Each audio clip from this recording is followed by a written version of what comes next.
thank you, Allison, for having me here, and thank you for being here tonight. It's really lovely to see you. Let's get situated. I'd like to share a series of poems I've been working on since the spring. I've been writing about teen suicide and bullying, and talking about how my own story connects with this larger issue that we are now all facing as a culture. The set I'll read tonight intersects with this current exhibit in two ways. The first is that my set of poems leads a journey that kind of begins in violence and then moves to redemption and hope, much like what this current show does. And also, in the last week, I've spent some time here and spent some time talking to the artists, to Amber and Joseph. And some of our conversations have worked their way into my first poem. One thing we talked about was how when a bomb does its job properly, it leaves nothing of itself behind. And I got very interested in the idea of what marks violence leave and what marks violence does not leave. So we'll begin. Living and dying in Anoka Hennepin School District. You know what that means. Today, I saw a photograph of another gay teenager who took his life. This young man in a t-shirt lay on the floor in front of his pet bulldog, nose to nose. The 18-year-old smiled and he looked happy. There is something common in the many photos of the young queer men who killed themselves, a sweet tenderness, a gentle spirit. It is that tenderness that targeted them, what the bullies tried to pummel out. My mom tells me of how, when I was a boy, she stood outside my bedroom door, listening, making sure she heard something, a movement, a breath, afraid that I might have killed myself behind the closed door. She was right to worry. After years of being set upon, you start seeing yourself the way bullies see you. You look in a mirror and all you see is something to loathe, the tenderness that marks you, the gentleness that needs to be snuffed. It has been decades since all that violence rained down on me. When it was happening, I thought I was the only one, that I was the sole creature on earth marked for all that hatred. I bore most of that horror in silence. My mom never heard the worst stories. I wish it happened only to me. It seems like each day is a new report of youth killing themselves, followed by the stories of how they were bullied. In the Anoka Hennepin School District alone, there have been 9 suicides by kids in the past 2 years, many bullied either because they were gay or thought to be. No one knows how many attempted suicides there have been. I can tell you it's more than you would believe. The self-killing is a terrible sickness upon the land, fostered by adults who see but do nothing. It is said that when a bomb explodes, when it does its job properly, it leaves no trace of itself. Only brutal rupture remains. When people look at me, they see no marks. I stand with the appearance of no bombs having exploded. That is not what I see. After all these years, I still look upon shrapnel, blood, gaping holes that do not close. How many walk the streets right now, their own bombs gone off properly, and we see no traces? Your best friend could be sitting right next to you, a survivor, and you may never know. In the months that passed, since I started writing this poem, more young people have killed themselves. Isn't everyone's heart broken with this news? I wish I could take each of these youth by hand and tell them, don't. See yourself the way I see you. See all that beauty.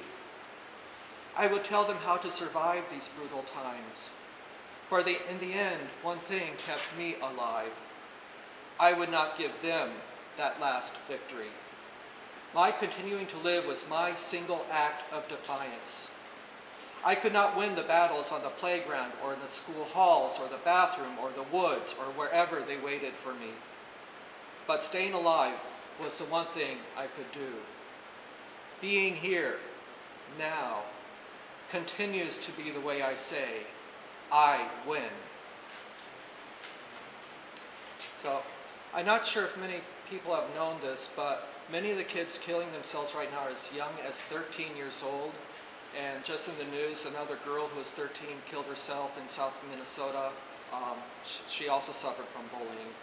A lot of my poetry cycle talks about the stories of boys who are bullied, but it is not just the boys enduring this. So I give you girls. Girls. It is not just the fey boys who die. Girls are killing themselves too. Girls who rather wear big baggy jeans and Dad's Marine Corps sweatshirts than pink skirts and yellow sweaters. Girls who like to toss a football. Girls who are not skinny as Barbie. Girls who would not be caught dead wearing lipstick. Girls forbidden to enter the locker room, taunted with the words, "You're a guy." Girls who forget their own names because every day they are called instead dyke, queer, faggot, freak, transvestite, butch, cunt, slut, skank, prostitute, hooker, whore. Girls who look tough on the outside. Girls who cry in hidden places. Girls who cannot take it anymore. So at this point in the reading, we'll start moving to the light. I have more tough poems, but I think I've given you enough for one night. So we'll now move towards redemption and hope. This next poem is a true story. Everything I say in this poem really did happen. The Visitor. I lay in bed trying to sleep, trying to forget one more terrible day in elementary school. I hated recess more than anything else, even more than gym class. The worst things mostly did not happen in gym. Recess was different. They could get away with things there.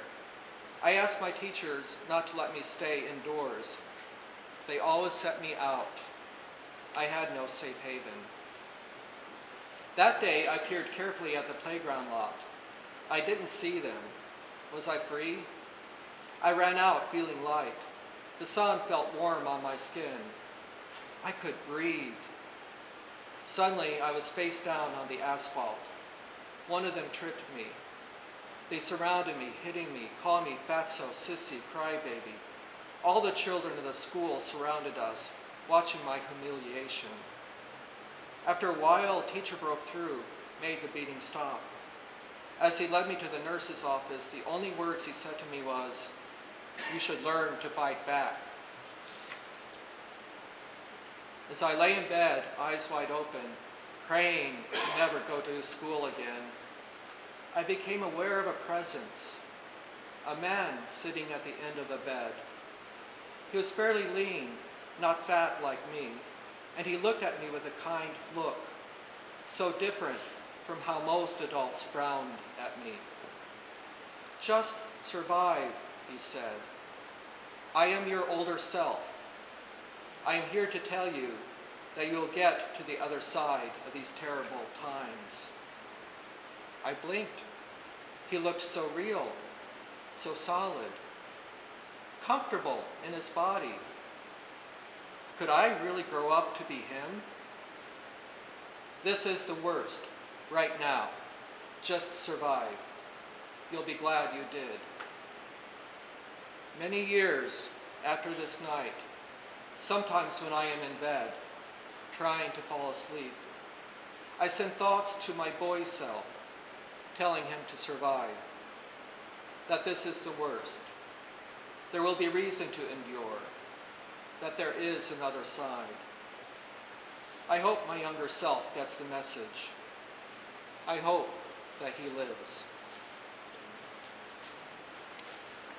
So I have one more poem that's not in the chapbook. That concludes my set and concludes the whole poetry cycle I'm working on. I like to think of this final poem as like one of these canisters filled with flower seeds. and it's called Gay Straight Alliance. They gather together, the teenagers who survive.